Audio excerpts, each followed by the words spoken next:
अच्छे दोस्त हैं, मेरे बहुत अच्छे दोस्त हैं। He is the head of the department of computer science in Lucknow university. बहुत बिजी हैं सर। मैं अभी 10 मिनट से यही बता रहा था कि sir all the time running, looking after number of responsibilities of the university. हम शुरू करेंगे फ्रेंड्स फौरन। सर बहुत जिम्मेदाराना काम कर रहे हैं यूनिवर्सिटी में। He is MSc in electronic and PhD in computer sciences, MCA वगैरह। बहुत हाईली क्वालिफाइड टीचर हैं। अनलिमिटेड प्रोग्राम सर ने किए हैं। और खास तौर से जो इस वक्त एरिया सर का चल रहा है, algorithms, artificial intelligence, machine learning and data science, बहुत बड़ा काम कर रहे हैं। और बस मेरी ख्वाहिश थी कि सर हमारे प्रोग्राम में शामिल हो। सर आपसे बात थोड़ी सी कम हो पाई थी, तो जैसे मैंने आपसे रिक्वेस्ट किया था, अगर वो पॉसिबल हो तो मैनेज करिएगा, एल्स जो आप फील करें। मैं आपको बता दूं sir, digital initiatives of the government of India पे बात हो चुकी है। क्राफ्टिंग इंगेजिंग मूक्स डॉक्टर किरण ने बात की थी। Script writing, OBS, video recording and editing doctor Kusma Jamia से बात की थी।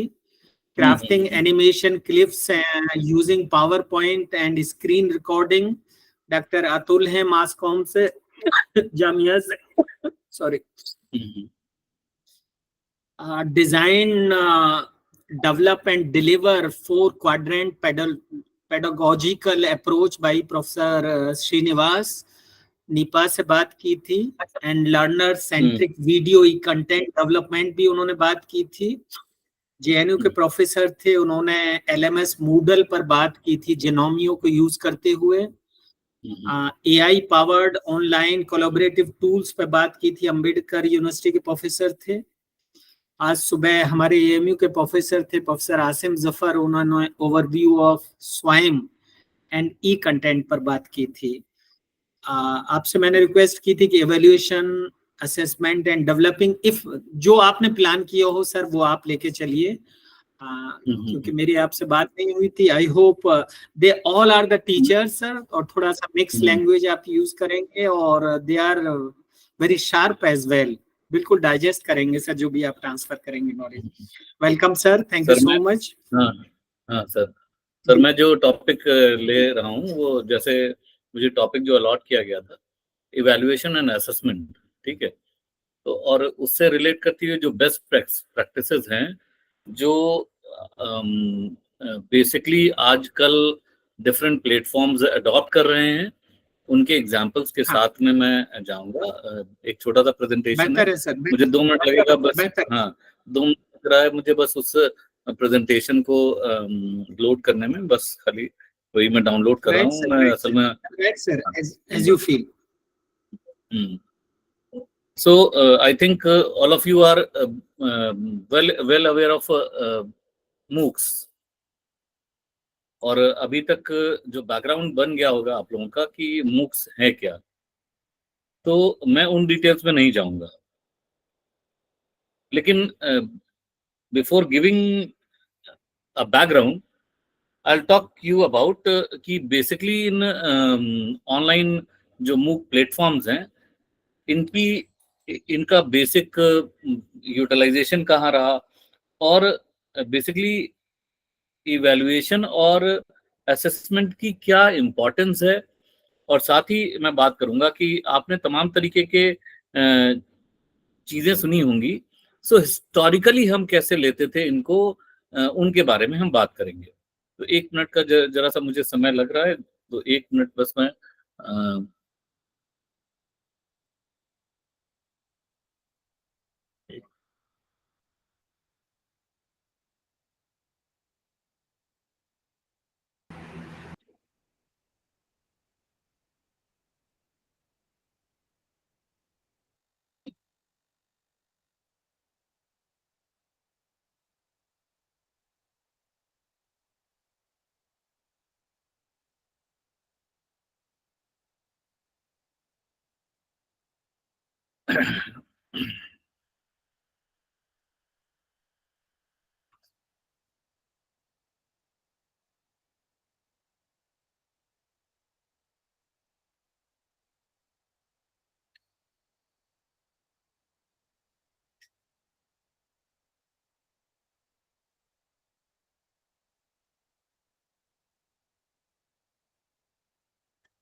क्या हुआ सर, एग्जिट कर गए क्या?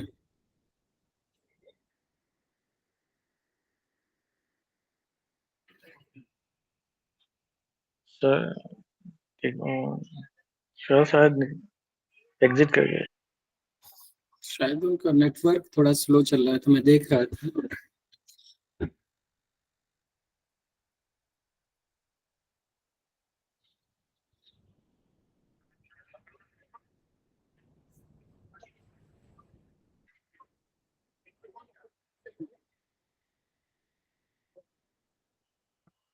तो शमीम साहब, इसमें यही है कि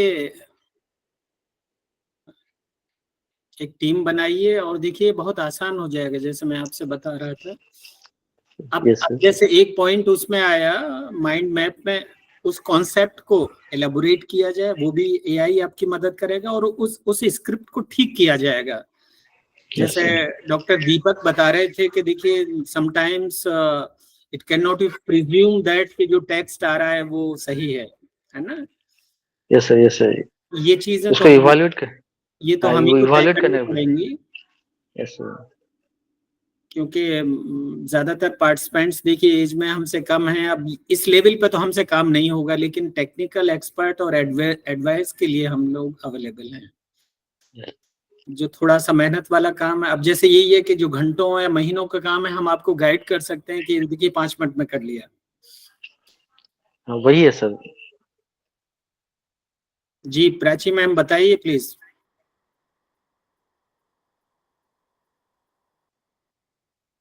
अनम्यूट करें प्लीज। Yes sir. सर मैं सर रिसर्च आप कुछ स्कॉलर हूँ यूनिवर्सिटी ऑफ लखनऊ में। नहीं सर, मैं कुछ कह नहीं रही थी। किस डिपार्टमेंट से? ये डिपार्टमेंट ऑफ एजुकेशन से सर, किरण मैम की स्कॉलर हूँ मैं। अच्छा अच्छा, हाँ उन्होंने बताया था कई स्कॉलर्स ने ज्वाइन किया है। जी जी सर।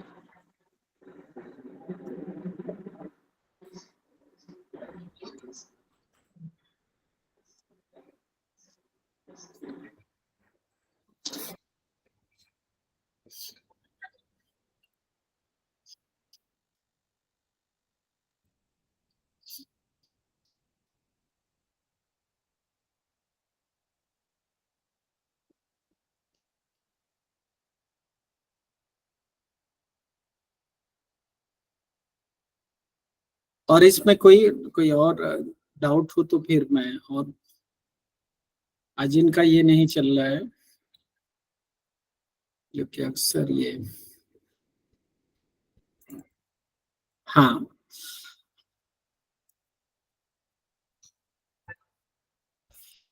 मैं डॉक्टर पुनीत आ जाए तो प्लीज मुझे बता दीजिएगा, मैं अपना स्क्रीन शेयर कर रहा हूं जब तक।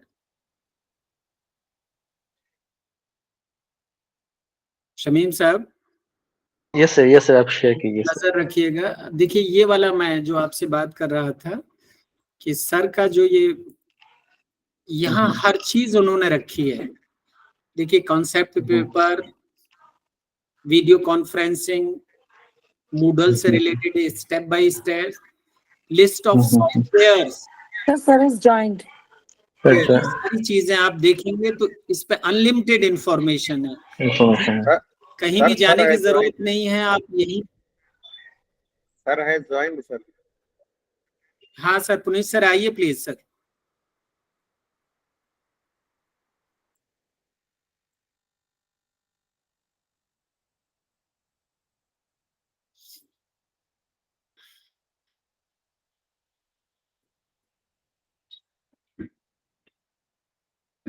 Yes sir.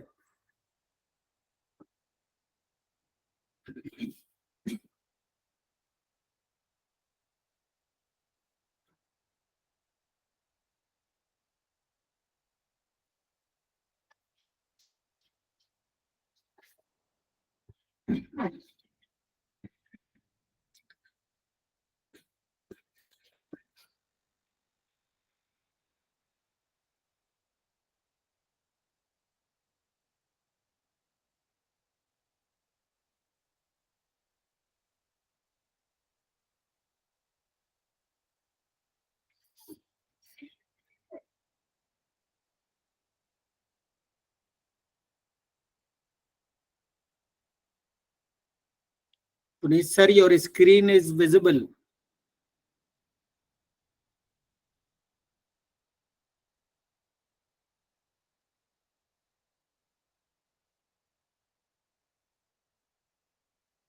Screen is visible sir, आप अनम्यूट कर लें बस।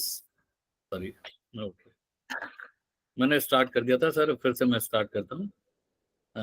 जी जी। Okay. So the topic that was given to me is related to evaluation and assessment, developing 4 weeks MOOC, and I'll talk about various best practices of MOOCs. So before coming to my topic of evaluation and assessment, just I'll brief you about what is MOOC and why it is, what different terminologies are related to this MOOC. जब हम MOOC की बात करते हैं तो MOOC का basic expansion है massive open online course, और जब भी हम बात करते हैं तो this was aimed due to unlimited participation and open access via internet, and it is basically used for or it is basically designed ताकि एजुकेशन इम्प्रूव आसानी से पहुंच पाए वाइड रेंज ऑफ टॉपिक्स से, और उसके लिए अवेलेबल हो जो इंटरनेट पे मौजूद है। बस खाली जरूरत किसकी है? इंटरनेट कनेक्शन की, और इसके लिए ज्योग्राफिकल लोकेशन बैरियर नहीं है, और ना ही कोई प्रायर एजुकेशनल बैकग्राउंड की जरूरत है। तो ये जो डिफरेंट टर्म्स हैं MOOC के, ये किससे तरीके से रिलेट करते हैं? तो if I talk about MOOC, I talk MOOC about MOOC is basically termed as massive since MOOCs are designed to accommodate a large number of participants. कितने भी, अभी तो हमारे क्लासरूम का बैरियर होता है कि हम 60 बच्चे 120 बच्चे पढ़ाते हैं, लेकिन यहाँ हम अपने टेंस ऑफ थाउजेंड बच्चों को भी यहाँ बता सकते हैं, किसी भी उम्र के लोगों को पढ़ाई में ला सकते हैं। Now, what is the purpose of this? This gives us scalability, and this scalability is made possible by leveraging online platforms and technologies to deliver course content to a broad audience. और open क्या है? क्योंकि कोई भी जो भी enrol होना चाहता है वो बगैर किसी प्री रिक्विजिट के आ सकता है, और एडमिशन की कोई बहुत सारी रिक्वायरमेंट्स नहीं है। सो दिस इज, इसको अगर हम कहें कि एक ओपन एक्सेस मॉडल है जो डेमोक्रेटाइज किसको कर रहा है? एजुकेशन को, by removing barriers to entry and providing opportunities for lifelong learning and skill development. Now, online इसलिए क्योंकि सारी चीजें ऑनलाइन है अवेलेबल, पार्टिसिपेंट एक्सेस कर सकते हैं कोर्स मटेरियल को, लेक्चर्स को, असाइनमेंट्स को और डिस्कशंस को इंटरनेट के साथ में। नाउ ये जो फॉर्मेट है, this offers flexibility and convenience as learners can engage with course content at their own pace.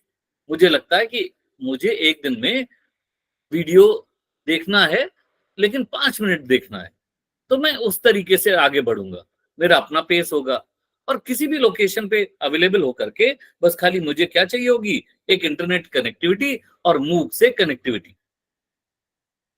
अगर हम बात करें कोर्स स्ट्रक्चर की, तो मूक बेसिकली टिपिकली फॉलो करता है एक स्ट्रक्चर्ड फॉर्मेट।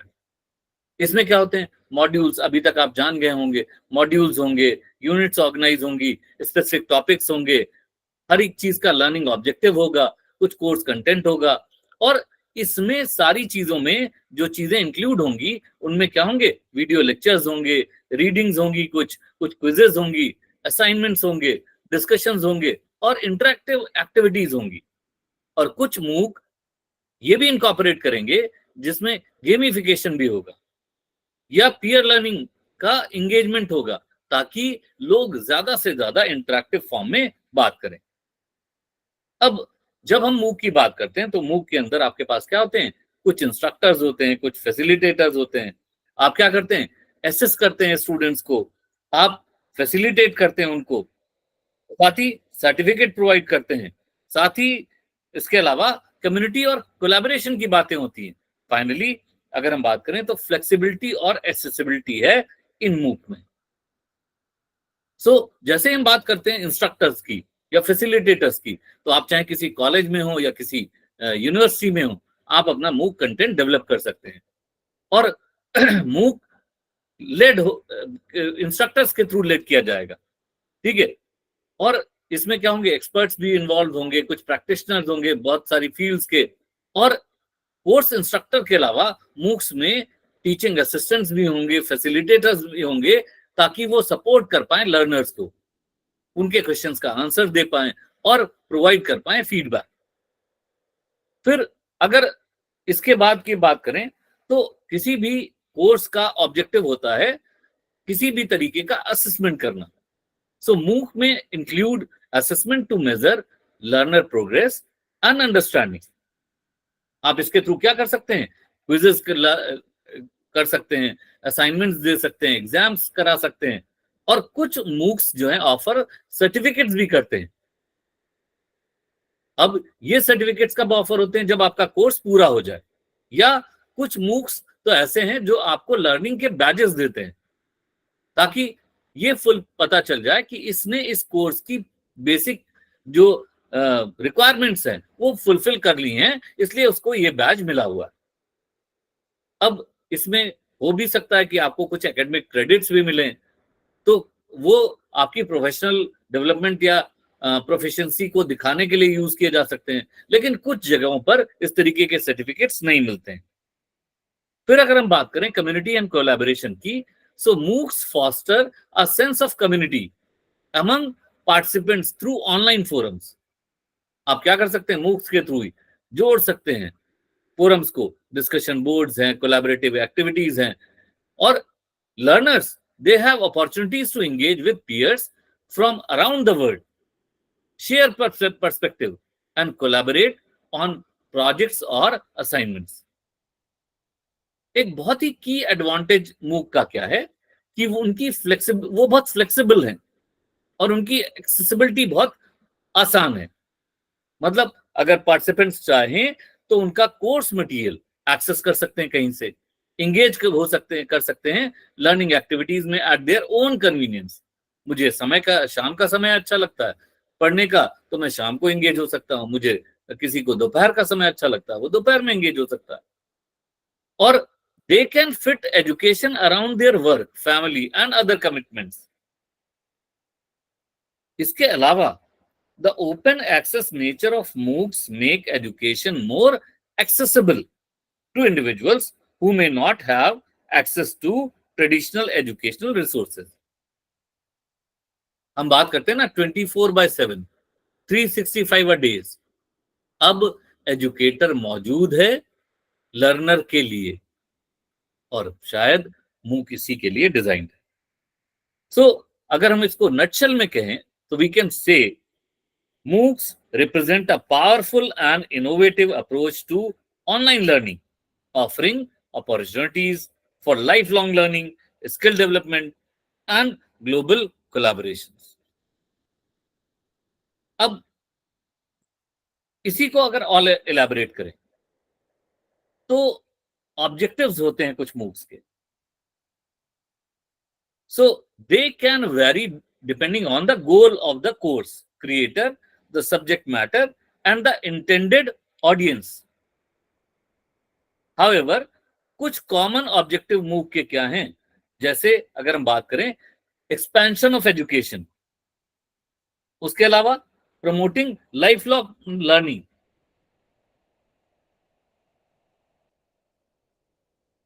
इसके अलावा इतना ही नहीं, MOOC की वजह से प्रोफेशनल डेवलपमेंट इनहांस होता है.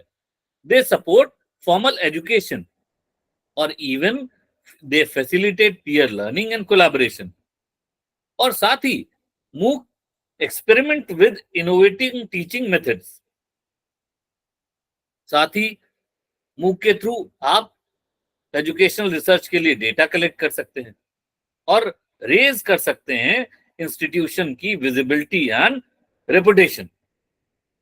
क्यों? क्योंकि यूनिवर्सिटीज और एजुकेशनल इंस्टीट्यूट अपने MOOCs ऑफर कर देती हैं to show their expertise, to attract prospective students and raise their profile in the global education exchange and landscape. इसी तरीके से MOOC को एक और तरीके से यूज किया जाता है, that it can also serve as a marketing tool for promoting degree programs, research initiatives, and other institutional offerings. So अगर हम ऑब्जेक्टिव की बात करें तो इतना ही नहीं, और भी ऑब्जेक्टिव्स हैं MOOC के. They can address the skill gaps, they can promote inclusivity and diversity. MOOCs can encourage critical thinking and problem solving. MOOCs can support continuing education and upgrading skills. MOOCs facilitate global networking. They can promote digital literacy and fluency, and they can contribute to social change and community development as well. और इतना ही नहीं, MOOC के through आप क्या कर सकते हैं? You can experiment with new education models. और MOOC क्या करते हैं? They provide a space for experimenting with new educational models, जैसे competency based learning है, या माइक्रो क्रेडेंशियल्स की हम बात करते हैं, और पर्सनलाइज्ड लर्निंग की बात करते हैं, या कोर्स क्रिएटर भी क्या कर सकते हैं? They can innovate and iterate on these models. और इसकी वजह से क्या हो सकता है? आप इनहांस कर सकते हैं लर्नर का एंगेजमेंट, मोटिवेशन, और उसके सक्सेस पाथ को भी आप दूसरी जगह ड्राइव कर सकते हैं. सो अगर हम इसको पूरा वाइंड अप करें तो हम कहेंगे क्या? ये जितने भी ऑब्जेक्टिव्स मैंने बताए MOOC के, they highlight the diverse and multifaceted nature of MOOCs, and this can serve a wide range of educational, professional and societal goals. और क्योंकि जो फील्ड है ऑनलाइन एजुकेशन की, वो क्या है? इवॉल्व होना शुरू हुई है. अभी तो इसमें बहुत आगे जाना है. सो MOOC का काम क्या है? They will likely play a increasingly important role in shaping the future of learning and skill development.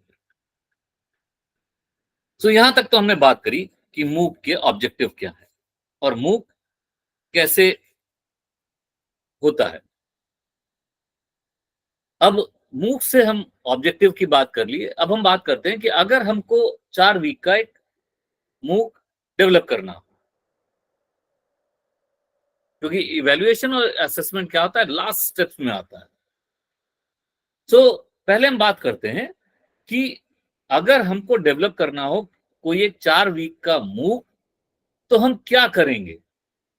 तो इट विल इन्वॉल्व सर्टेन की स्टेप्स, और इसमें बहुत सारी चीजें होंगी।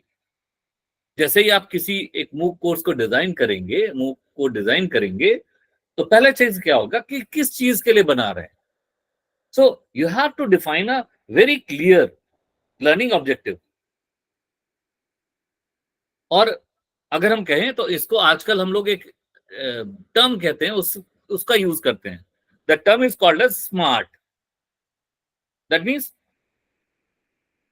जब आप क्लियर ऑब्जेक्टिव्स को डिफाइन कर रहे होंगे, so objective should be very specific, S, measurable, M, achievable, A, relevant, R, and time bound. और इन सारे टर्म से मिलकर के बना है टर्म स्मार्ट। और अब हम बात करते हैं, हमने एक लर्निंग ऑब्जेक्टिव तो बना दिया, लेकिन साथ ही हमको क्या करना पड़ेगा? असेसमेंट मेथड्स भी एप्रोप्रिएट बनाने पड़ेंगे। और ऐसे असेसमेंट बनाने पड़ेंगे that align with the learning objectives and the format of the MOOC। आप क्या कर सकते हैं? असेसमेंट के लिए क्विजेस का यूज कर सकते हैं, असाइनमेंट्स का यूज कर सकते हैं, पीयर असेसमेंट का यूज कर सकते हैं, डिस्कशंस कर सकते हैं, और इवन प्रोजेक्ट्स बनवा सकते हैं। अलग अलग सब्जेक्ट की अलग अलग रिक्वायरमेंट्स होती है, उसके हिसाब से हम इनमें से किसी चीज को ले सकते हैं। और इतना ही नहीं, हमको क्या करना पड़ेगा? फॉर्मेटिव और समेटिव असेसमेंट दोनों चाहिए होंगे। मींस जब हम बात करते हैं फॉर्मेटिव असेसमेंट, इसका मतलब होता है ongoing feedback during the course, जिसको हम कहते हैं क्या है? Continuous evaluation. And summative assessment, that is called as final evaluation of the student learning. और इन दोनों की क्यों जरूरत है? To gauge learner progress and understanding. और डाइवर्स असेसमेंट के फॉर्मेट्स आप यूज करते हैं, और इनमें हमने पहले बताया, क्विजेस की बात की थी। ऐसा नहीं कि खाली क्विजेस ही हैं, मल्टीपल चॉइस क्वेश्चंस हैं, एसेज हैं, केस स्टडीज हैं, सिमुलेशंस हैं, और मल्टीमीडिया प्रेजेंटेशंस हैं। ये क्या है? डिफरेंट लर्निंग स्टाइल्स और प्रेफरेंस के लिए हमने अलग अलग तरीके के असेसमेंट फॉर्मेट्स भी लेने हैं।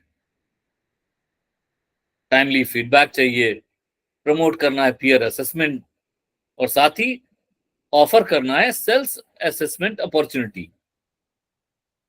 मूक में एक जो बहुत अच्छा फीचर यूज किया जाता है, that is called as incorporate self assessment activities that allow learners to reflect their own progress and understanding। इसमें क्या हम यूज करते हैं? सेल्फ चेक क्विजेस यूज करते हैं, रिफ्लेक्शन जर्नल्स यूज करते हैं, या सेल्फ असेसमेंट रूब्रिक्स का यूज किया जाता है। और इसके लिए ऐसा नहीं है टेक्नोलॉजी का यूज नहीं करते हैं। असेसमेंट के लिए कई तरीके के टेक्नोलॉजी टूल्स का भी आप यूज करते हैं। इनमें क्विज टूल्स होते हैं, लर्निंग मैनेजमेंट सिस्टम्स होते हैं, और तमाम तरीके के पीयर रिव्यू प्लेटफॉर्म्स होते हैं। अब अगर हम बात करें तो ये सारी चीजें बेस्ट प्रैक्टिसेस के फॉर्म में भी हम अडॉप्ट कर सकते हैं। जब हम बात करते हैं मूव की, तो ये क्या है? बहुत ही इनोवेटिव मूवमेंट है with in open learning and distance education. Open learning की जब हम बात करते हैं, डिस्टेंस एजुकेशन की बात करते हैं, which are constantly evolving from last decade. और आज हमको क्या दिखता है? यहां नई नई अपॉर्चुनिटीज दिखती हैं, और मूक उसी का एक पार्ट है। मूक को हम डेवलप करते हैं in short duration. They are incorporated in higher education, with a huge number of students. और इसका सबसे अच्छा एग्जांपल क्या है, अब मैं एग्जांपल्स पे जा रहा हूं। कोर्सेरा, जैसे एग्जाम्पल के तौर पे जब मैं कोर्सेरा की बात करता हूं, it is one of the most widely known मूक प्लेटफॉर्म। और अगर हम फिगर की बात करें, so it has around more than 2.9, ये पुराना फिगर है, लगभग 3.5 मिलियन रजिस्टर्ड यूजर्स हैं और लगभग 350 के आसपास कोर्सेज हैं।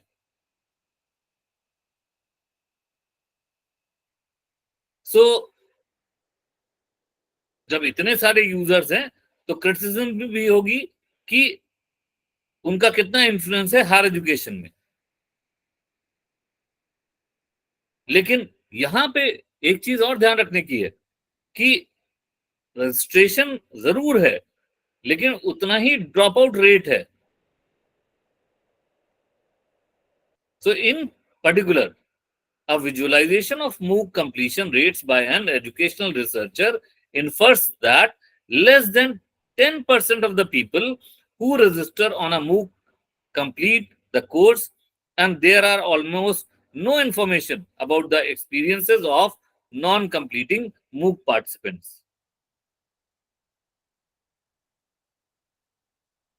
अब जब कोर्सेरा बन रहा था तो 2% देयर वर वर्किंग। एक जिनको हम बहुत बड़ा कंप्यूटर साइंस के फील्ड में जानते हैं, उनका नाम है एंड्रयू एनजी, और दूसरे पर्सन थे collar. These were the creators of Coursera platform, and they have identified that up to the half of the registered Coursera student never actually start their classes. और हम आप में से भी ऐसे ही बहुत सारे लोग होंगे जिन्होंने कोर्सेरा या किसी यूनिवर्सिटी के कोर्स में इनरोलमेंट किया होगा। इनरोलमेंट के बाद हम फिर आगे उसमें प्रोग्रेस नहीं किए। अब कोर्सेरा एक प्लेटफॉर्म बन गया और तमाम सारी यूनिवर्सिटीज ने इसके साथ में कोलैबोरेशन करना शुरू किया। So there was one university called as University of Edinburgh. Now they have launched 6 MOOCs in collaboration with the platform Coursera. और उन्होंने क्या रिपोर्ट किया? They reported that overcrowding and diversity of participants increases the potential failure of the MOOCs, particularly when there is only one model of learning and all students share the same case studies and activities.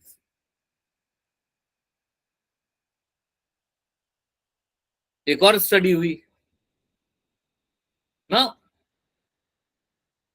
ये studies का इसलिए important role है क्योंकि इस study से हमको ये benefit होगा कि हमको पता चलेगा कि ये जो हम इवैल्यूएशन असेसमेंट की बात कर रहे हैं ये किस लेवल का होना चाहिए, और मूक जो तमाम सारे लॉन्च हो रहे हैं वो क्यों नहीं कॉमन पब्लिक तक पेनिट्रेट कर पा रहे।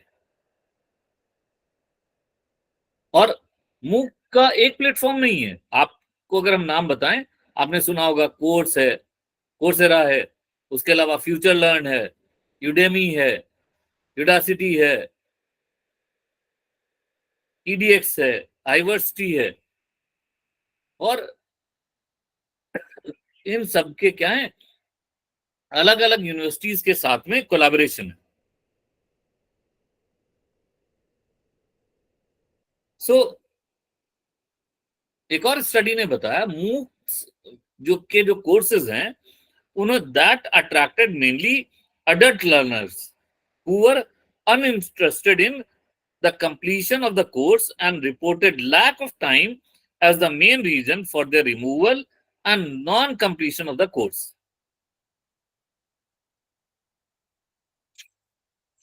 अगर हम बात करें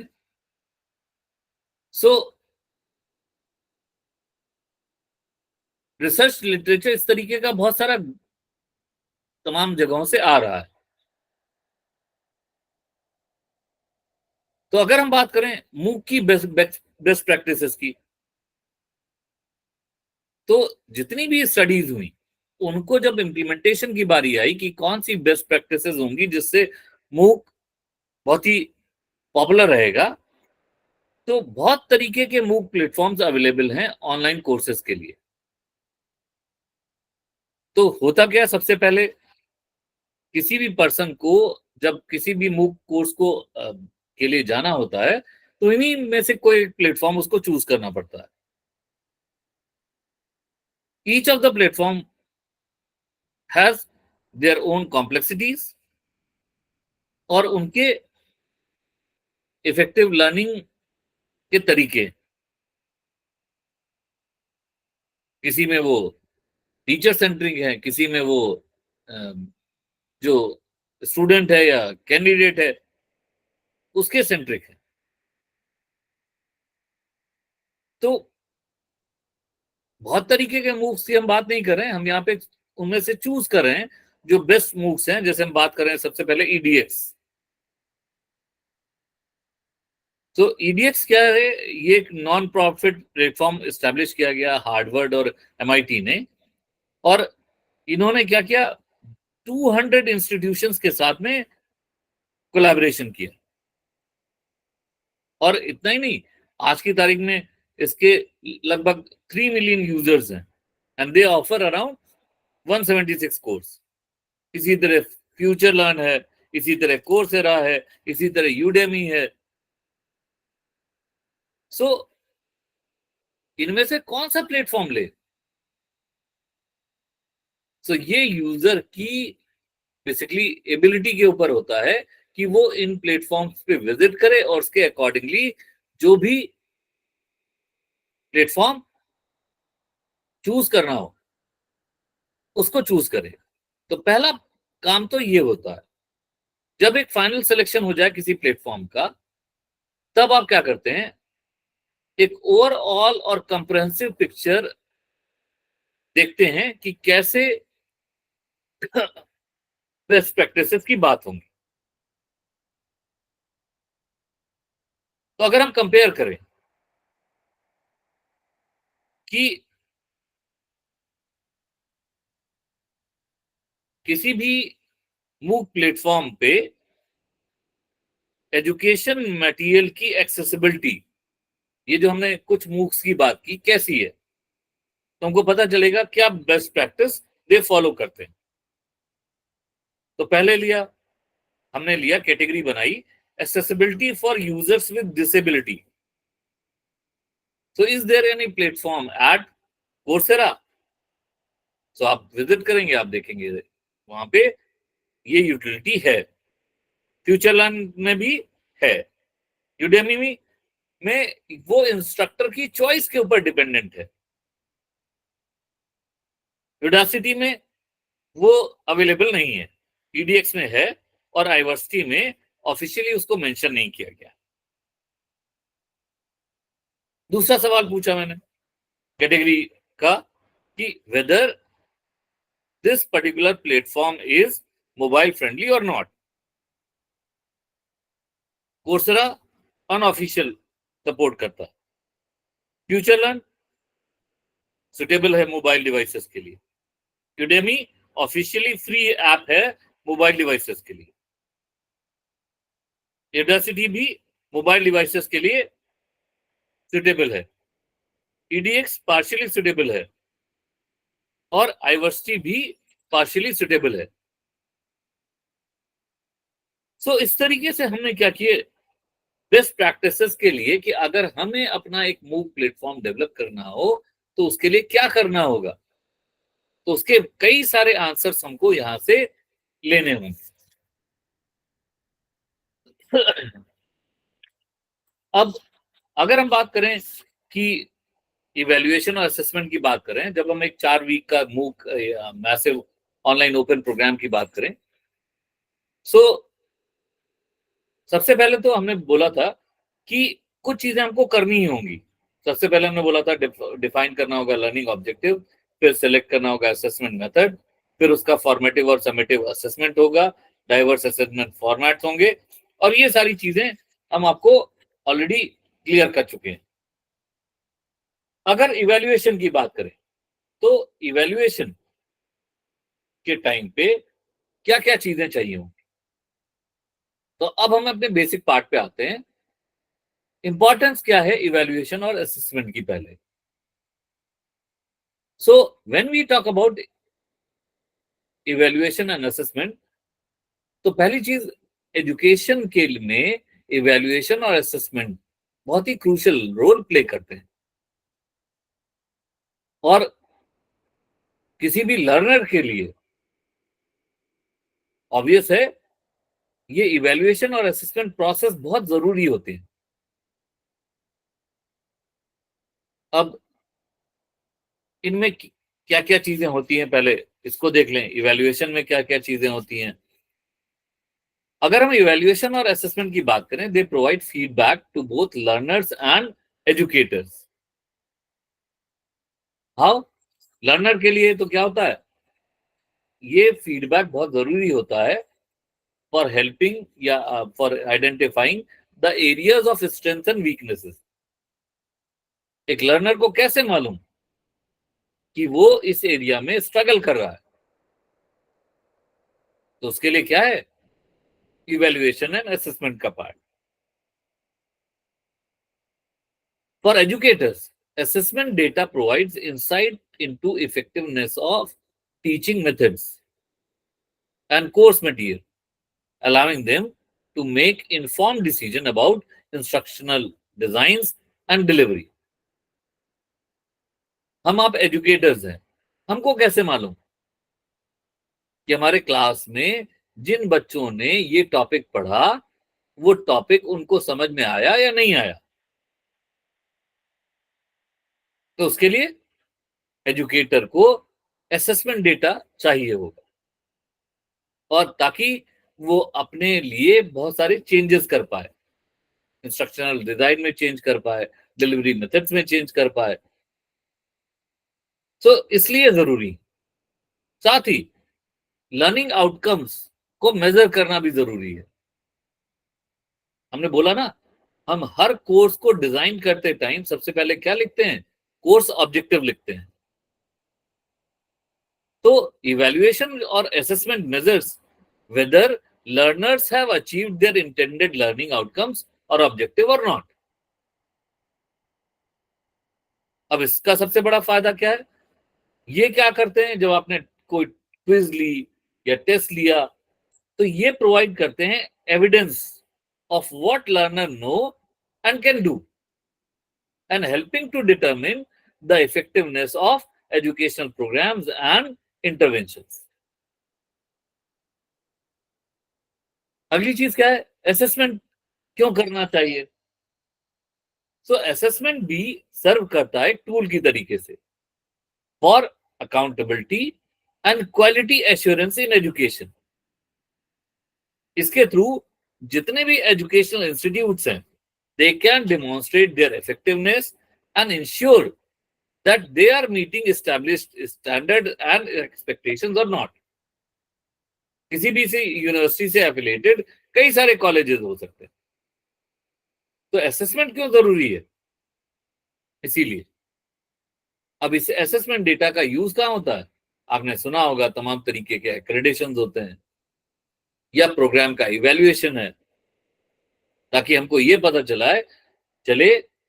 और इसीलिए आपने सुना होगा कि हर प्रोग्राम का असेसमेंट करना होता है।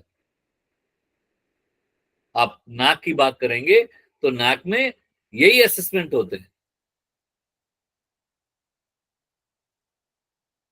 अब असेसमेंट और इवैल्यूएशन की क्या इंपॉर्टेंस है।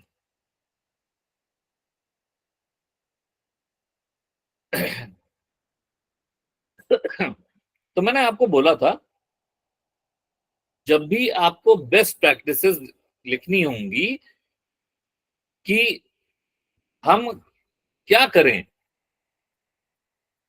तो पहली चीज क्या करनी होगी आपको, you have to clearly write learning objectives and outcomes.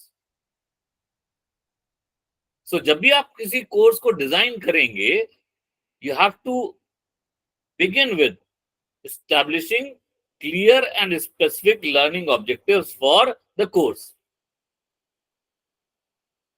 जब तक ये क्लियर नहीं होगा तब तक आप इवैल्यूएशन नहीं कर सकते और साथ ही क्या नहीं कर सकते, असेसमेंट नहीं कर सकते. These objectives should outline what learners are expected to know. हमारा आपका जमाना चला गया. अब पढ़ाने से पहले हम अभी भी क्या करते हैं, लेक्चर प्लान करते हैं. उनका ऑब्जेक्टिव क्या होता था, इस पर्टिकुलर लेक्चर में क्या देना है. लेकिन अब चीजें बदल गई हैं. सो अब क्या आपको ध्यान देना है कि इस पर्टिकुलर यूनिट में या इस पर्टिकुलर टॉपिक में what learners are expected to know, understand और be able to do by the end of, जैसे हम 4 वीक मूव की बात करें तो 4 वीक पीरियड. तो लर्निंग ऑब्जेक्टिव जब हमने लिख लिए, अब हम इसकी बात असेसमेंट में क्यों कर रहे हैं, क्योंकि ensure the assessment task are directly aligned with these learning objectives or not. If they're not, that means your course is of no use. So assessment task को आपको इस तरीके से डायरेक्टली अलाइन करना होगा ताकि आपके लर्निंग ऑब्जेक्टिव्स मीट कर जाएं.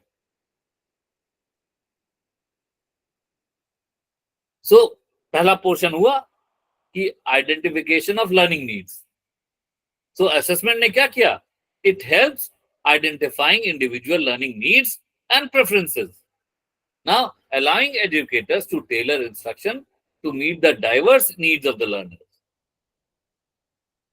ताकि आप समझ पाएं कहां लर्नर स्ट्रगल कर रहा है, कहां लर्नर एक्सेल कर रहा है.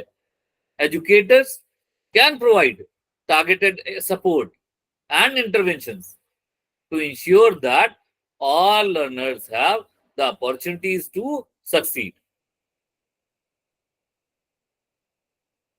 I hope I'm audible, loud and clear. Yes, sir. Okay, good. Thank Yes, you. sir. Now, there are different diverse, जैसे मैंने बात किया ना, असेसमेंट के तमाम तरीके हैं, diverse assessment methods are there. तो मैं बार बार उनकी बात नहीं करूंगा. यहाँ पे बार बार जब मैं बात करूंगा अलग अलग तरीके के मेथड्स की, तो हम अलग अलग तरीके के मेथड्स क्यों अडॉप्ट करते हैं. So we incorporate a variety of assessment method to evaluate different aspects of learning. Learning के भी अलग अलग एस्पेक्ट्स होते हैं. तो हमने बार बार बात की कि क्विजेस हम करेंगे, असाइनमेंट्स देंगे, डिस्कशंस बनाएंगे, पीयर असेसमेंट्स कराएंगे, प्रोजेक्ट्स कराएंगे, और इवन कई बार तो हम इंटरैक्टिव सिमुलेशंस भी कराते हैं. तो कुछ लोग कहेंगे ये वैरायटी देने की क्या जरूरत है. तो पहला आंसर उसका क्या है, variety not only caters to different learning styles but it also provides a more comprehensive evaluation of learner understanding. और अगर आप ये करेंगे तो अगली चीज होगी promotion of higher order thinking skills. ना असेसमेंट को इस तरीके से डिजाइन करना चाहिए कि हायर ऑर्डर थिंकिंग स्किल्स भी मैच करें, जैसे critical thinking, problem solving and creativity. जब आप क्या करते हैं, लर्नर को के पास कोई कॉम्प्लेक्स प्रॉब्लम देते हैं या कोई टास्क देते हैं, तो पहले क्या होता है, उनको जो बेसिक स्टेप्स हैं एनालिसिस के, सिंथेसिस के, इवैल्यूएशन के और असेसमेंट के, they encourage deep learning and intellectual growth. और आपको याद होगा कि जब हम आप पढ़ते थे तो इस तरीके की चीजें अलग फॉर्मेट से होती थी, अलग तरीके से होती थी, लेकिन ऑब्जेक्टिव उनका क्लियर था. फिर इवैल्यूएशन और असेसमेंट की क्यों जरूरत है, उसमें एक टर्म और आता है, मोटिवेशन एंड एंगेजमेंट. तो इसमें हम छोटी सी एक यूज करते हैं कंप्यूटर में टर्म यूज करते हैं, that is termed as reinforcement learning. और रीइंफोर्समेंट लर्निंग के पीछे मोटिव क्या होता है कि ये रीइंफोर्समेंट लर्निंग इसलिए होती है ताकि मोटिवेशन एक फैक्टर रहे। आपने सुना होगा बचपन में बच्चों को अलग अलग तरीके के लालच दिए जाते हैं ताकि वो पढ़ाई ज्यादा करें। सो बेसिक चीज क्या है? मोटिवेशन उस चीज के लिए। So, well-designed assessments can motivate learners and enhance their engagement in learning process. उसके लिए क्या होता है? आपको क्लियर गोल्स लिखने होंगे, एक्सपेक्टेशंस लिखनी होंगी। असेसमेंट बेसिकली लर्नर को एक सेंस ऑफ पर्पस और डायरेक्शंस देते हैं कि इस पर्टिकुलर यूनिट के बाद लर्नर का लेवल ये होगा। अगर नहीं है, इसका मतलब वो उस पर्टिकुलर असेसमेंट के लिए उसने ठीक से नहीं दिया। Similarly, timely feedback and recognition of achievements can further motivate learners to stay engaged and persist in their study.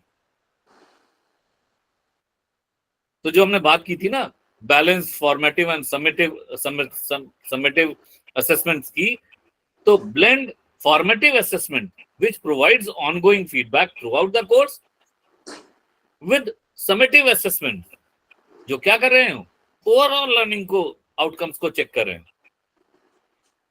तो जो फॉर्मेटिव असेसमेंट्स हैं वो हेल्प करेंगे लर्नर को ताकि आप उनकी प्रोग्रेस को गॉज कर पाएं और आइडेंटिफाई कर पाएंगे उन एरियाज को जहां पे इंप्रूवमेंट की पॉसिबिलिटी है। लेकिन अगर हम समेटिव असेसमेंट्स की बात करेंगे तो they provide a final measurement of achievements. अगर हम बात करें इसी में आता है टर्म फीडबैक का। सपोज करिए आपने कंडेंस टाइम फ्रेम जैसे कि 4 वीक का एक मूव डिजाइन किया, तो टाइमली फीडबैक की बहुत जरूरत है। क्यों क्रूशियल है timely feedback? Because feedback on assessment is to be provided promptly. Now, what it does, it allows learners to address any misconceptions or gaps in understanding before moving on to new topics. तो आपको क्या करना होगा? Move के अंदर feedback systems को incorporate करना होगा, और ये सिस्टम्स कैसे होंगे? Automated for efficiency where possible. अगर हम इवैल्यूएशन और असेसमेंट की और बात करें तो अगला टर्म होता है कि कहीं ना कहीं हमको एक डॉक्यूमेंटेशन देना होगा प्रोग्रेस और अचीवमेंट का।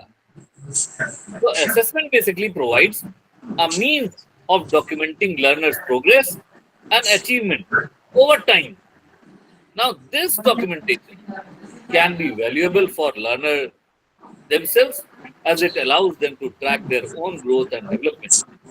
And it can also be useful for educators, employers, and other stakeholders who need evidence of learners' skills and competence. Similarly, if I talk about this evaluation and assessment, there's another thing. जो learner है, whether that person or that candidate is continuously having improvement or not. So evaluation and assessment contribute to continuous improvement in education by highlighting areas for enhancement and innovation. And by analyzing assessment data and feedback, educators can identify areas where changes are needed and implement strategies to improve teaching and learning outcomes. Now, coming back to the best practice. So, although I'm explaining these, so first thing, what you have to do, align your course with learning objectives, evaluation as assessment method. should be closely aligned with the learning objectives of the course. Similarly, you should use various. Similarly, now, if I talk about key metrics and assessment strategies, so key matrix has various components. Like you have to do tracking, monitoring of monitoring completion time and similarly Excuse me, sir, analyzing ये time. Talukdar साहब ये mute कर लें please, participant ख्याल रखें, ये देखिए participant disturb कर रहे हैं. Talukdar madam please mute yourself. Talukdar madam सुन नहीं रहे हैं.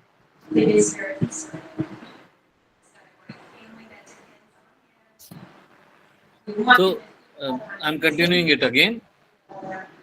So you should follow certain assessment strategies as well. Now, the purpose of these assessment strategies is to provide a balanced approach to evaluating learners' progress and achievement in MOOCs, catering to different learning styles and objectives. जैसे मैंने बात की थी quizzes की. So brief quizzes किस लिए हम use करते हैं? These are very brief assessment to test comprehension and retention of course material. You can use multiple choice, true, false or short answer for this. और इसका आंसर कैसे होता है? Immediate feedback के फॉर्म में for learners to track their progress. जो दूसरी चीज हम देते हैं असेसमेंट के लिए, that is assignments. Now these are longer tasks requiring application of knowledge and skills. आप क्या करते हैं? जैसे हम बच्चों को होमवर्क देते हैं, वैसे ही आप क्या करते हैं? एक बड़ा टास्क दे देते हैं, एक पर्टिकुलर ड्यूरेशन उनको डिफाइन कर देते हैं. इसके अंदर एसेज भी हो सकते हैं, रिपोर्ट्स भी हो सकते हैं, प्रोजेक्ट्स हो सकते हैं, या कोई भी प्रॉब्लम सॉल्विंग टास्क हो सकते हैं जो रियल लाइफ के हों. Now, इसका फायदा क्या होता है? This gives learners an opportunity for creative and critical thinking. Similarly, there's another strategy which is used for this assessment, that is called as peer assessment. Now, this involves learners evaluating and providing feedback on each other's work. याद होगा बचपन में हम लोग जब पढ़ते थे तो हमारी कॉपी दूसरे को दे दी जाती है, दूसरे की कॉपी हमको दे दी जाती थी और कहा जाता था आप इवैल्यूएट करो, या तो हम क्या करते थे? उसकी गलती निकालते थे. तो peer assessment is like that. लेकिन उसका मतलब ये गलती निकालना ही नहीं था, because it promotes collaboration, communication and critical evaluation skills. क्योंकि हम क्या करते हैं, जब पीयर का कोई भी इवैल्यूएशन करते हैं किसी भी चीज का, तो हम क्रिटिकली थिंक करते हैं. तो क्रिटिकल इवैल्यूएशन स्किल्स, एंड इसको हम यूज कर सकते हैं बहुत तरीके के असाइनमेंट्स के लिए, या डिस्कशंस के लिए, या प्रोजेक्ट्स के लिए. आपने देखा होगा ग्रुप डिस्कशंस होते हैं, इसीलिए होते हैं. Then discussions are there. These facilitate interaction and knowledge sharing among learners. These provide basically platforms for exchanging ideas, asking questions, and exploring diverse perspective. और इसके थ्रू हम क्या कर सकते हैं? एसेस कर सकते हैं participation, depth of engagement and contribution to the learning community. If I talk about, so इसमें कुछ और भी टर्मिनोलॉजीज हैं. I'll talk about those as well. जब हम बात करते हैं इस तरीके के असेसमेंट की, तो अगला असेसमेंट होता है engagement driven assessment. Now, this deals with designing assessment tasks that promote active engagement and interaction among learners, interactive quizzes, group projects, case studies, or real world solving exercise which encourage deeper learning and application of concepts. और इसको हम क्या कहते हैं? Engagement driven assessment. Then there's another terminology which we use, is called as authentic assessment. अब इस authentic assessment के पीछे पर्पस क्या होता है?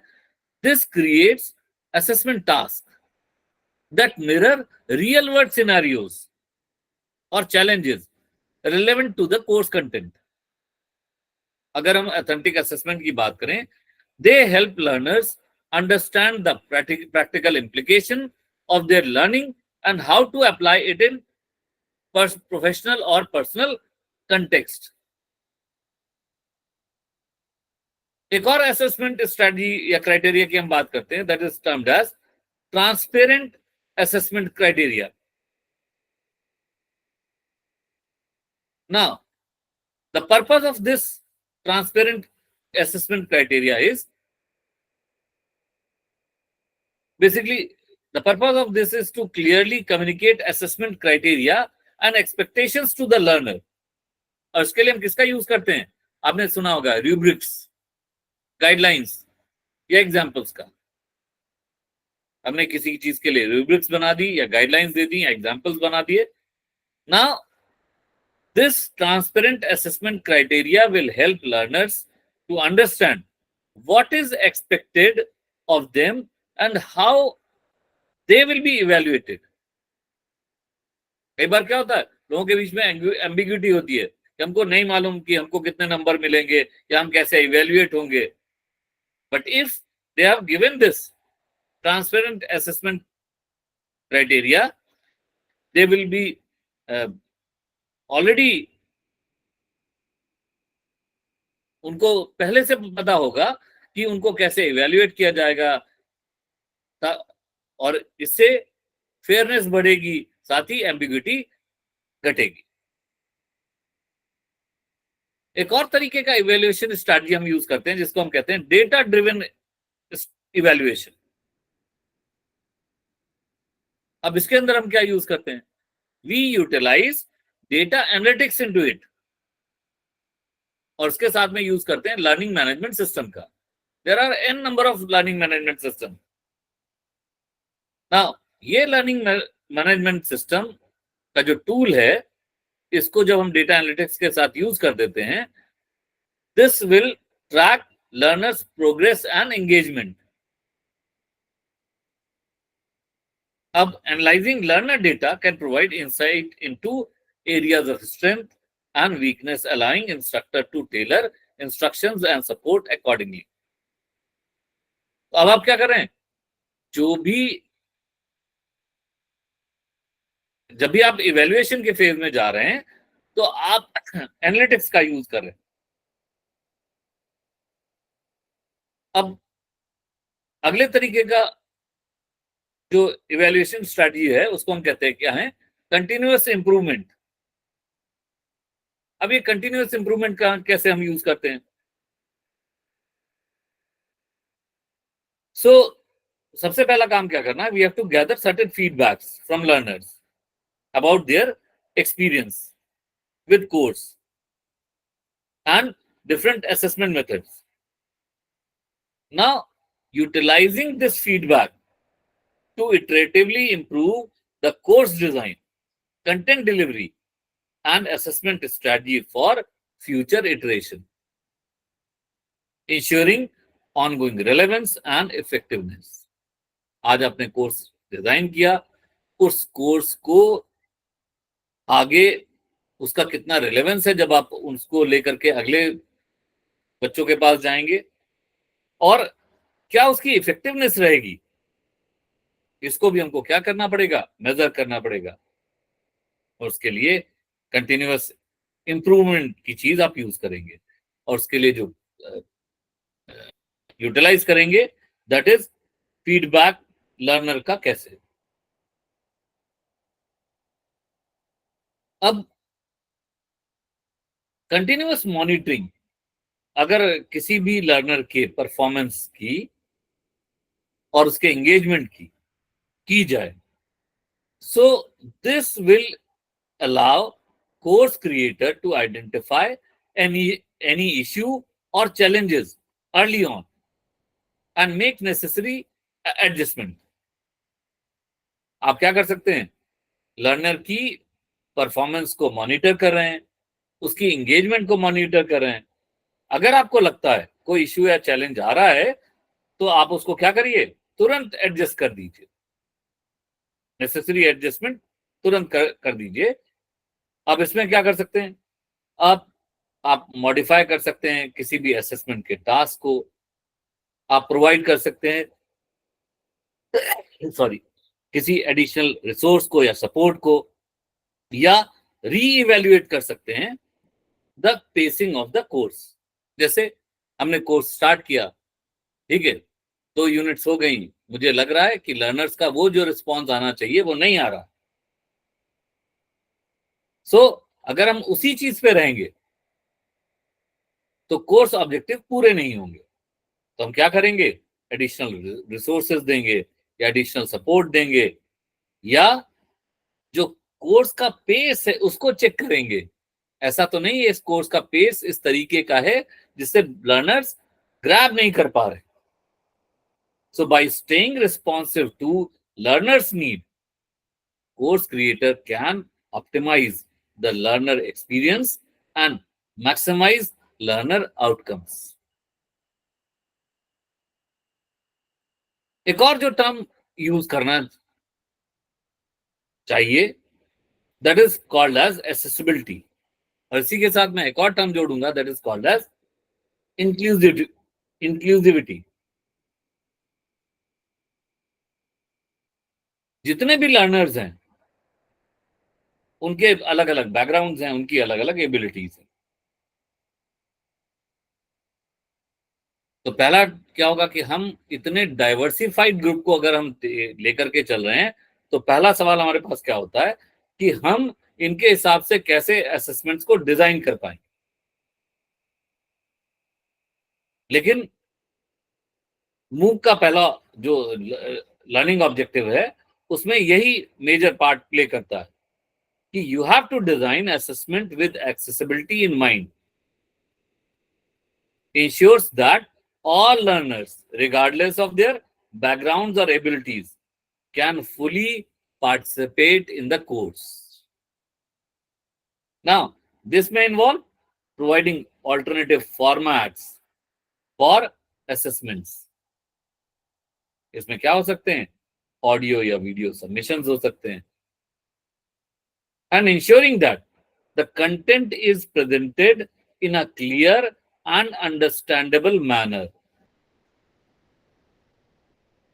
हमने 1 घंटे का वीडियो बना दिया, this will not do. हमको मालूम है उस वीडियो का कोई भी आउटपुट नहीं मिलेगा. इससे बेटर है यू यूटिलाइज शॉर्ट वीडियो, ऐसे वीडियोस जिनका लेंथ कम हो. Course creators should also be mindful of cultural sensitivities and strive to create an inclusive learning environment where all learners feel valued and respected. Obvious है, ये चीज तो हम basic अपनी teaching में भी इस्तेमाल करते हैं. So जब हम मूव कोई कोर्स क्रिएट कर रहे हो तो ये भी हमको ध्यान रखना होगा कि ऐसे इश्यूज जो किसी को हर्ट करते हो, जो किसी की फीलिंग्स को हर्ट करते हो, उनको ना यूटिलाइज किया जाए. Bye incorporating these best practices हम क्या कर सकते हैं, इवैल्यूएशन या असेसमेंट प्रोसेस में course creators can create 4-week move that effectively engages learners and promotes meaningful learning outcomes and foster a positive and inclusive learning environment.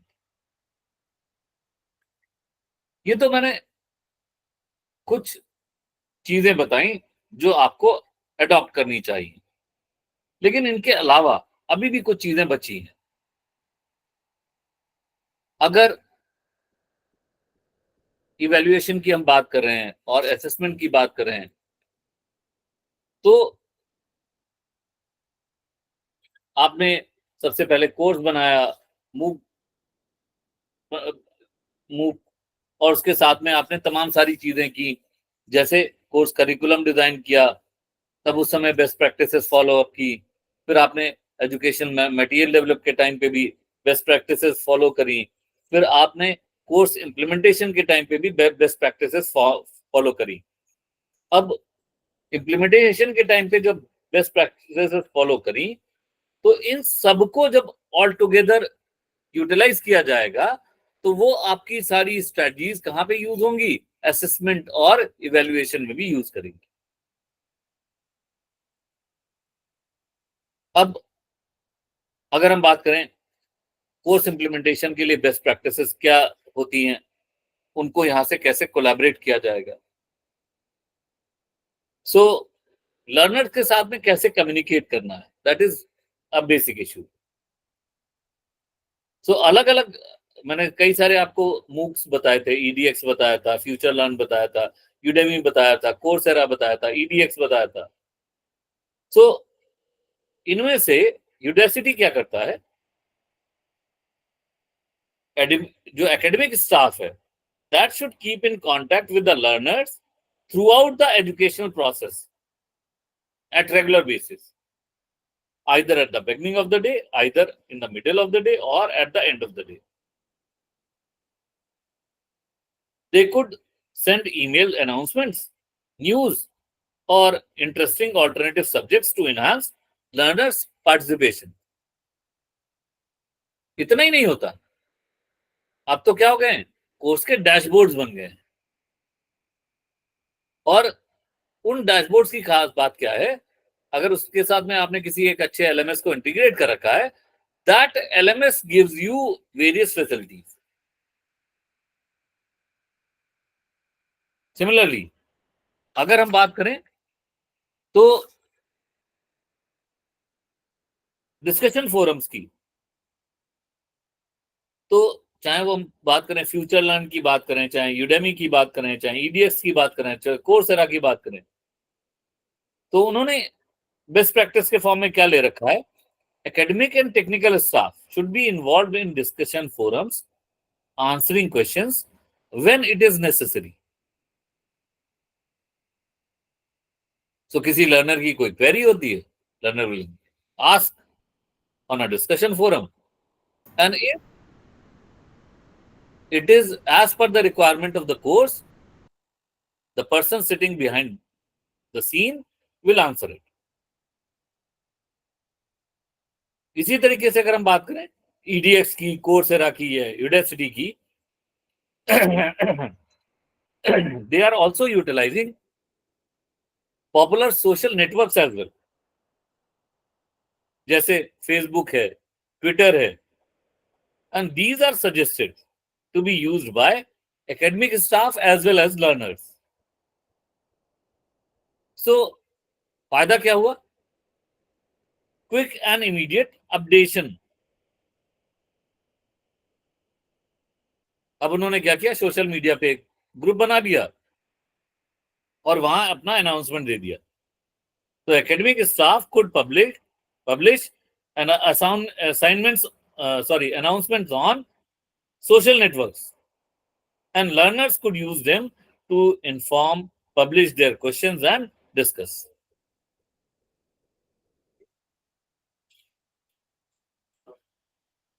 So ये best practices आई किसमें, support और कम्युनिकेशन के लिए, जब आप course को implement करते हैं।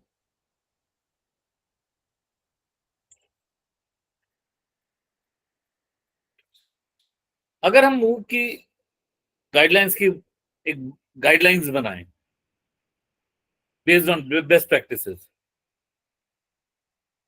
तो हमको हर एक एरिया में मूव को स्टार्टिंग में जब हम उसके कोर्स ऑब्जेक्टिव्स लिख रहे हैं, वहां से स्टार्ट करके फाइनल डिलीवरी तक, और डिलीवरी ही नहीं, उसके बाद में कम्युनिकेशन तक, और वहां तक भी नहीं, जब तक कि स्टूडेंट उस पर्टिकुलर कोर्स को पूरा नहीं कर ले, तब तक के लिए स्पेसिफिक गाइडलाइंस बेस्ट प्रैक्टिसेस पे बेस्ड लिखी जा सकती है।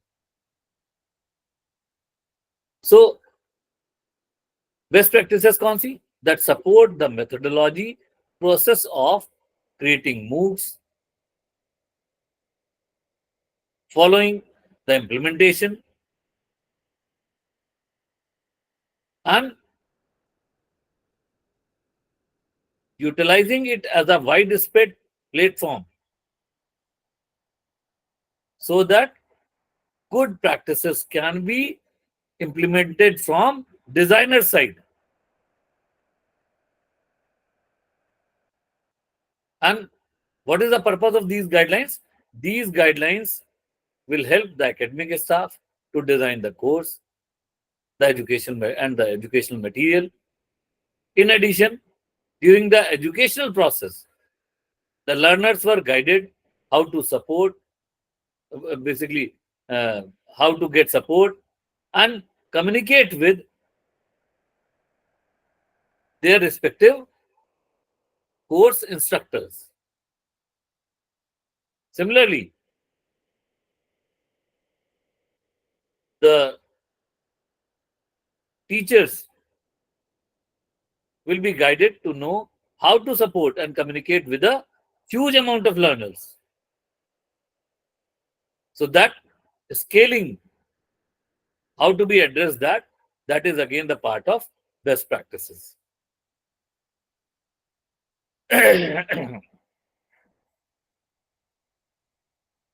So if I talk about best practices, I'm at the winding up side. So by incorporating different best practices into implementation of MOOC, including evaluation process and assessment strategies, educators can effectively assess learners' progress and outcomes in a 4-week MOOCs, maximizing the learning experience within the constraints of condensed time frame. So since we are just offering the course for 4 weeks, so 4 weeks is a very less time. Your learning objectives will be very clear. So all things you have to utilize is the best practices. So if you have any queries and if you have any comments, you can talk about. Sorry. Any queries?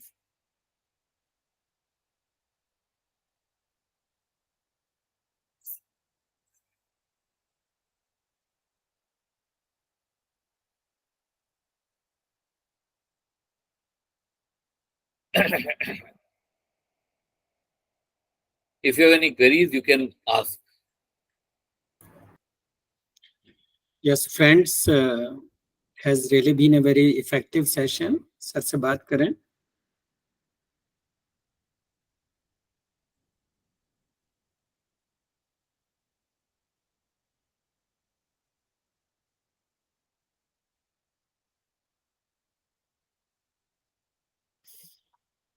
Shamim साहब.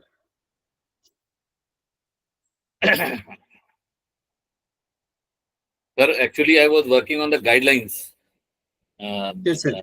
of how to develop an effective MOOC system. Sir. From starting to end for a 4-week. So that sort of thing I was willing to do, but somehow when I started with designing a MOOC course, I was willing to give certain screenshot of that. Ji ji ji. So that was somehow not possible. कोई बात नहीं sir, it has really been an sir. ये थोड़ा सा brief एक PPT share कर दीजिएगा, सभी की रिक्वेस्ट है. So it's time to conclude it, friends. Dr. Puneet Mishra sir, बहुत शुक्रिया sir for giving this opportunity, and I am my great gratitude to you, and inshallah friends कल मुलाकात होगी. कल tomorrow is the last day. आपसे और भी बहुत सारी बातें करनी है. Thank you sir. Thank you so much. Sir आपसे मुलाकात भी नहीं हो पाई. I'll be there in Aligarh on 8th, so I hope I'll meet you there. बहुत अलीगढ़ आ रहे हैं सर? हाँ सर, 8 को मैं आ रहा हूँ। आप आइए सर, मौका दीजिएगा। मैं कोशिश करूंगा आपसे मिलने की। Thank you sir. 8 को एक सेशन भी है हमारा HRDC में सर। आप कंप्यूटर सेंटर आ रहे हैं सर? नहीं सर, मैं आ तो किसी और पर्सनल काम से रहा हूँ। आप बताइए सर, मैं इंतजाम करूं सर, आपको पिकअप करूं, आपको रहने सहने का नहीं सर, बताइए। कोई ऐसी वो नहीं, कोई वो नहीं, मैं आपसे बात आप आइए। करूंगा। मैं सर ओके। था 3 दिन, बड़ा हेक्टिक था मेरा LU में और अमेठी में, हाँ, 27, 28, मैंने 29। आपकी सारी फोटोएं देखी, आई एंजॉयड दैट। नहीं सर, लखनऊ आना तो मेरे लिए बेइंतहा खुशी की बात होती है sir. Thank you sir, thank you so much sir. Thank you sir. Take care friends, see you tomorrow. जिन लोगों ने वीडियो रिकॉर्ड नहीं किया है या अपलोड नहीं किया है वो कर दें, थोड़ा सा यही पार्ट मिसिंग है। आई होप MCQ तो सभी लोग कर पाए हैं, बहुत आसान क्वेश्चंस मैंने रखे थे, क्यों शमीम साहब? यस सर, क्वेश्चंस आसान थे, कुछ क्वेश्चंस थोड़े थे तो कोई बात हो गए नहीं। सर, अंडरस्टैंडिंग हो गए Sir, sir. question number 20, I think, मतलब according to me, answer is different. वो जो है question number 20. कोई बात नहीं, you need not to worry, वो मैंने बनाए हैं और as far as my understanding is concern वो सही था, लेकिन आपको लगता है तो you need not to worry. यहाँ कोई ऐसा इशू नहीं है कि 100% और 80% और 70%। ठीक है, इस डिबेट में हम नहीं पढ़ेंगे। ठीक है, कंक्लूड करें। Yes sir. Thank you so much. Thank you sir. Take care dear, thank you.